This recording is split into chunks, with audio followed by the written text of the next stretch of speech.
E aí pessoal, beleza? Eu decidi fazer um vídeo falando dos quadrinhos que eu achei mais bacanas de 2017. Não são os melhores de todos, são os que eu li e curti, eu li bastante coisa. E eu só vou falar de quadrinhos nacionais, porque eu vi muita gente fazer listas de nacionais e faltava muita coisa, ou misturava tudo e acabava falando das mesmas coisas sempre. E aí eu fiz uma seleção aqui e queria falar um pouquinho com vocês. Então vou começar pelo quadrinho que todo mundo tá falando que é o quadrinho de 2017, e eu acho que de certa forma ele é, pela sua relevância, que é o Angola Janga, do Marcelo de Salete. É um bitelão, deve ter, sei lá, tem 400 páginas de quadrinho. E ele vai falar sobre ali a região do Quilombo dos Palmares, né, que é a Angola Janga, e também um pouco sobre a história de indivíduos que moravam ali, que foram importantes nesse período, né, que um deles é o Zumbi. Então assim, é um quadrinho muito bom se você gosta de história e se você tem interesse em saber um pouco sobre a história das lutas dos negros aqui no Brasil, de resistência à escravidão e outras coisas. Eu acho que é um quadrinho fundamental, assim, acho que ele colocou aí um outro patamar para quadrinhos que discutam história, né? Muito sério, muito bem embasado, tem uma bibliografia muito boa. E ele pesquisou muito, é um trabalho excelente, então recomendo aí pra vocês, da Veneta. Aí mudando para um outro, independente, que eu achei bem interessante, a diferença, né, outra é de 400, essa daqui tem 20, mas é A Maldição Circular, é um quadrinho bem legal, é um quadrinho feito pelo pessoal do Recife Assombrado, né? Nesse caso aqui, esse é escrito pelo André Balaio, e tem cores e arte do Theo Pinheiro, e a arte dele interna é do Luciano Félix, que é um fera, fazia média, desenha muito, ótimo na caricatura. Só que aqui, mano, o cara destrói tudo, não sei se dá pra vocês verem aí. O quadrinho do cara, ele mostra um outro traço mais sério, o Luciano Félix, que arrasa. E esse quadrinho é sobre a boa e velha brincadeira do copo. Então é uma historinha de horror, muito legal, muito simples, 20 páginas assim, ó, que são uma paulada, bem legalzinho. Bem legalzinho, não, muito bom, né? Legalzinho é dureza. Mas recomendo, se você quiser, é um quadrinho de Pernambuco. Agora voltando aos bitelos, nós vamos falar agora do Planta. Planta, que é do meu amigo Gustavo Ravaglio, acho que é assim que fala o nome dele. E o Planta é o segundo volume, né? Esse é o Planta volume 1. É o segundo volume, o segundo dessa série, né? Esse é o primeiro vamos dizer assim, da série principal. E aí ele tem uma série de histórias curtas, que saiu até com uma capa 3D.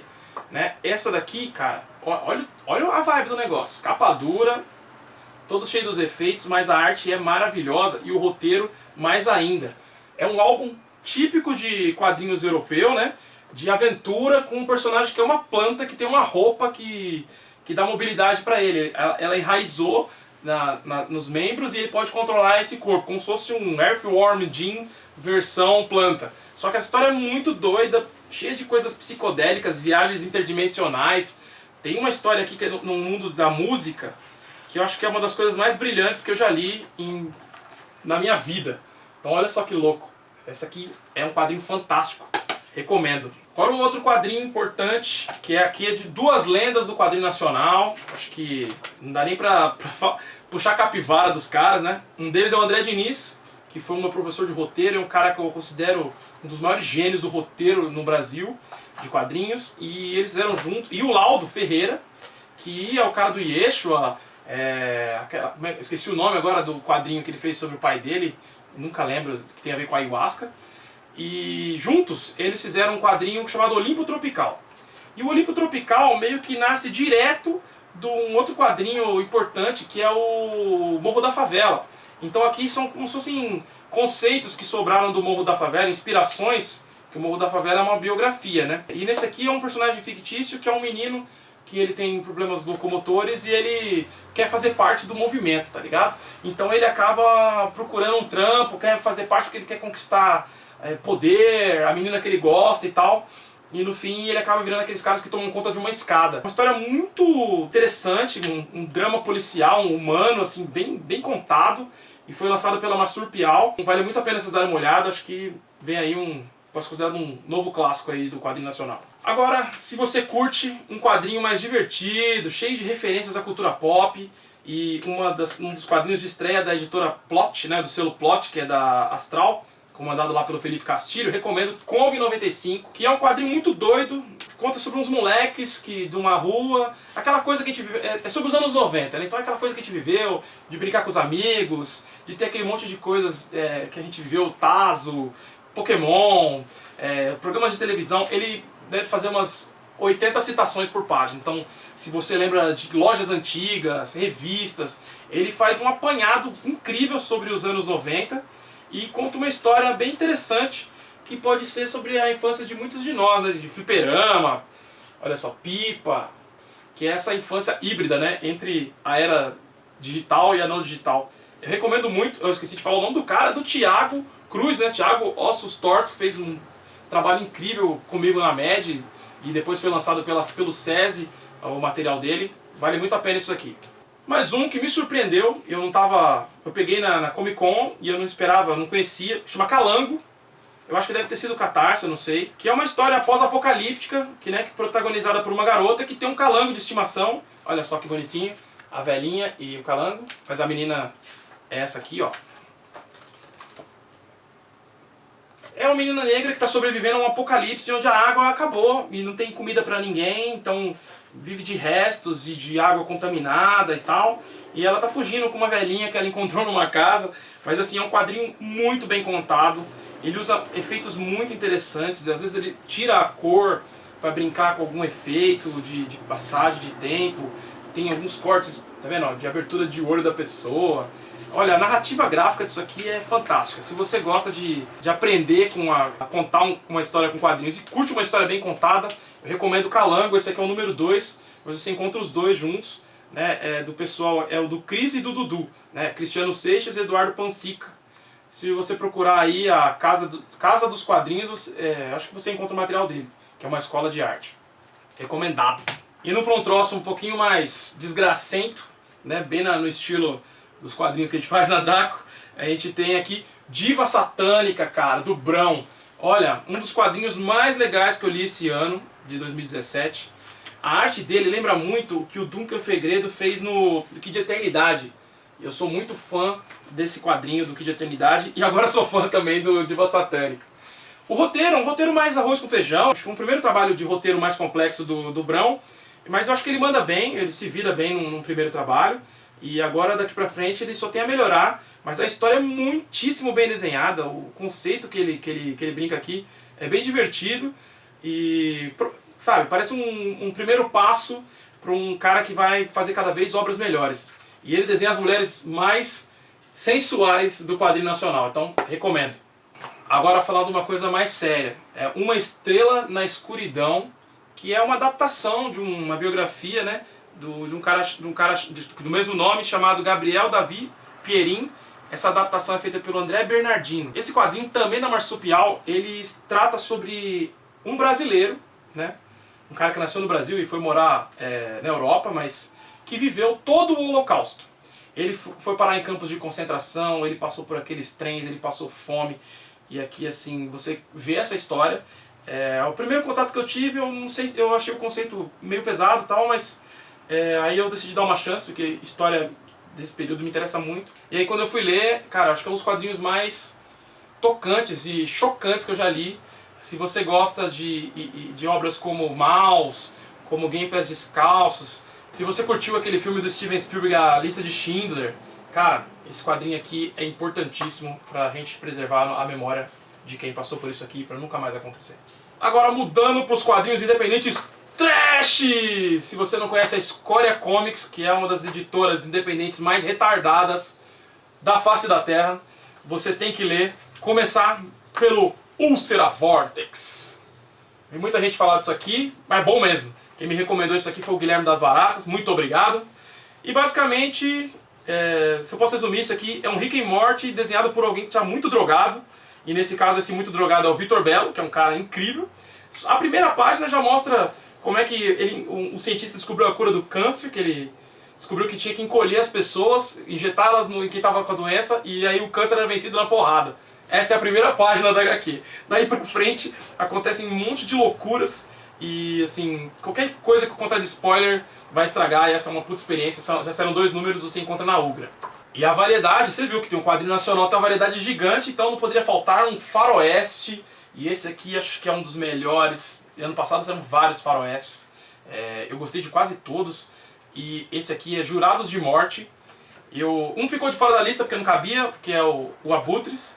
Mas é muito bom também, que saiu pela Estronho. Mas esse aqui, Jurados de Morte, é um independente, feito pelo Iramir Júnior, e do Beto Nicásio, em que assim, a arte do cara lembra muito o Will Eisner. Se você gosta do Will Eisner, você vai pirar.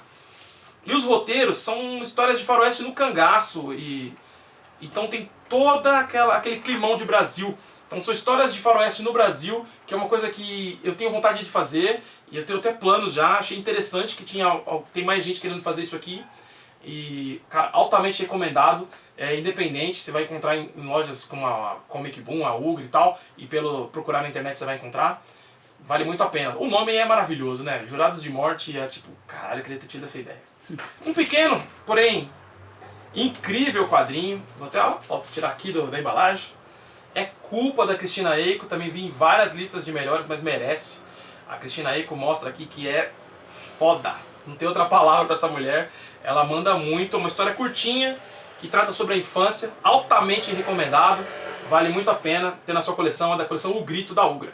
Agora, ó, um que é sensacional, que você tem que ler, porque é fantástico, que é o Kung Fu Ganja, do Davi Kalil. O cara mistura filmes de Kung Fu, uma ervinha aí, e muita zoeira, e aquele estilão de aventura dos mangás e dos animes. E aí ele conta uma história muito legal, ó. Olha o traço, olha as cores, muito bom. É bem divertida, sobre um garoto que não tem uma perna, e que ele cuida das plantações lá do templo Shaolin, e que aí esse templo é atacado por causa dele, porque supostamente ele tem alguns poderes, né, Shaolin secretos. Cara, primeiro volume, olha o catatal que é isso aqui, e você pode ler online. Eu não lembro o site, mas é kungfuganja.com. Você consegue ler online, mas cara, isso aqui tem que estar na sua coleção, é um dos melhores do ano passado. Facilmente, deveria estar na lista de todo mundo. Shame on you se não colocou. E tem um outro quadrinho que eu gostei muito, que comprei junto com o Kung Fu Ganja, mas eu não tenho aqui, porque bons quadrinhos desaparecem, alguém pega emprestado e você não sabe onde foi parar, que é o Nina e Tomás, que é da Julia Bax. Em algum lugar vai aparecer a capa. E que é uma slice of life, né, que é aquelas histórias cotidianas, de uma menina que descobre que seu ex-namorado, uma coisa assim, ele era um bruxo, e aí ela meio que absorve a mente dele numa das mãos dela. E aí ele fica falando com ela o tempo todo, insuportavelmente. E aí ela vai se envolvendo em situações dessas de bruxaria e tudo, e não consegue controlar, porque ela não manja nada, ela é só uma garota que era namorada do cara, ela tem outros interesses, não tem nada a ver com isso, e acaba se metendo em altas confusões, né? Então é uma história muito divertida, me lembrou Estranhos no Paraíso com Beasts of Burden. Então essa mistura aí, acho que vale muito a pena, da Julia Bax. Agora, voltando aos quadrinhos que eu tenho por aqui, tem o Salto do Rafa Pinheiro. Cara, Rafa Pinheiro, que é youtuber, deve estar por aí, vocês devem acompanhar o canal dele, que ele fala muito sobre produção, né? E ele fez esse quadrinho aqui enquanto ele morava em Angoulême, na França. Fez uma residência lá de estudo e produziu esse quadrinho, que é uma espécie de steampunk e que faz uma referência forte à Caverna de Platão. Olha que coisa louca. Só que é uma história de aventura super divertida, super... qualquer um consegue entender, só que ela tem muitos níveis de leitura. Então, desde preconceitos a castas sociais e tal, ele trabalha muita coisa no subtexto. Eu acho que é um bom quadrinho, não é o quadrinho de estreia do Rafa, mas acho que é o grande quadrinho dele, né, até o momento, e vale muito a pena conhecer, e está saindo pela VEC. Vou falar de um outro faroeste, cara, um faroeste que se chama Gatilho. Olha isso aqui, esgotou na Comic Con, é considerado um dos melhores quadrinhos dessa feira, né, de 2017. E assim, por quê? Por dois motivos. Primeiro, que o desenhista é o Pedro Mauro, olha só essa capa, e ele fez trabalhos para Bonelli, então ele é um cara que trabalha faroeste com excelência, tá vendo? É um traço fantástico, assim, dá até vontade de contratar ele para cuidar da sua vida amorosa. E o roteiro, cara, é do Carlos Stefan, que é roteirista da Turma da Mônica, mas não só isso, ele fazia os Jones, que é um quadrinho meio no ar também, então ele estudou com o Rodrigo Diniz também. E é um baita cara, um baita roteirista, um trabalho assim, de altíssimo nível, independente, e que merece estar na sua coleção. Eu não sei se eles vão fazer uma nova tiragem, aí fica de olho. Chegando no final aqui da lista dos top... Vou fazer um top 15, depois vou fazer 5 menções honrosas, e aí vou explicar porquê. E pra fechar, eu trouxe o Noia. O nome já é maravilhoso. O Noia traz aqui uma versão do Cebolinha, meio sangue no olho, e esse Cebolinha vai num evento de quadrinhos, e aí ele começa a se meter com dois quadrinistas aí, que é o Berger e o... que é o outro? Não lembro agora. Ah, acho que é o Gerlach, sei lá. E aí começa a tretar com todo mundo, é uma história muito doida, assim, só não sei nem como explicar isso. Só sei que você tem que ler esse quadrinho, porque ele também é da Escória Comics, claro. É o fino trato do trash. Você tem que comprar tudo da Escória Comics. Se você puder fazer uma assinatura deles, você faça. Que é só quadrinho porrada underground.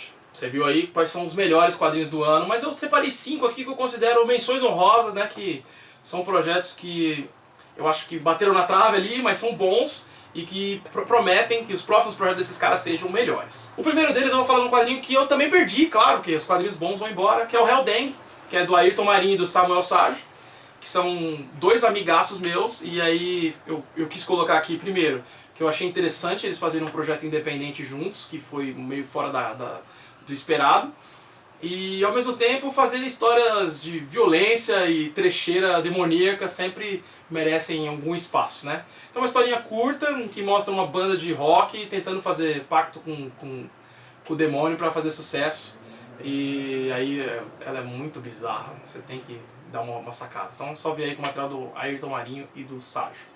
Outro que eu achei bem legal e que vale a pena é o do Caio Oliveira, que é esse Rilé Boy, que é uma brincadeira, né, misturando os mitos de Cthulhu com o queridíssimo Hellboy. E aí ele faz uma paródia, né, desses personagens e cria uma espécie de sátira que zoa a gente que curte cultura pop, Magic, RPG, videogame, ele zoa todas essas coisas e cria um formato muito estranho que você lê a HQ assim, ó.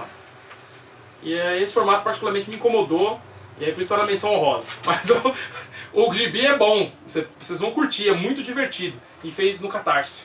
Mais uma menção honrosa vai para Tianinha do Laudo. A Tianinha era um personagem erótico que ele publicava nas bancas, e aí agora ele resgatou.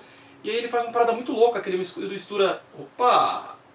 Ele faz uma parada muito louca, que ele mistura erotismo e esoterismo. Peraí, como assim? Então...